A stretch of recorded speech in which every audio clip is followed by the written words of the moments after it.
Ano lang day ko ipakita ninyo mga katilap kini ako mga coins nga koleksyon. Okay, ara kung makita nyo mga katilap, dagang kaya ako mga coins nga koleksyon. Og nagkalain-lain ning country ni. Naglibog na gani ko ani kung unsa ni mga coins ani.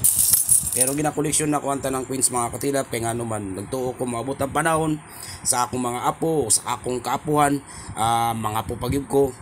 Sa tawag na sa tuhod or sa unsa ba na lapa-lapa, at least nga mabalaan nila ang among kwarta kaniadto sa 1970s, 60s or 80s. Koleksyon nga 1945.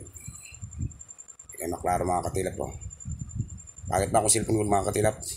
Kita niyo mga katilap, kung nakita niyo. Og mo ni ako na problemahan mga katilap unta na maka-istorya sa kanini. Og kini nga queens nga akong nakita dugay na kay nako ning koleksyon. Bot sa ni queens ni kay akong tanaw ani murag si Jose og si Jesus. Okay, ara. Mo na siya mga katilap. Kung makita niyo, yan ang harap mga katilap ha. Okay, dito sa yan. Okay, ara yan. Okay. Okay, kung makikita nyo, 1960 yan. Hindi ko alam kung queens to o medalyon. Commercial, Industrial, Bank, Philippines, Commercial, Industrial, Bank, Manila. Yan ang nakalagay. Alam, mapa ng Pilipinas. At saka may barko. Ano itong isa dito? Hindi ko maano to. Hindi ko makikita to. Ayan. Ayan, ano ba yan? Okay, 1960 po.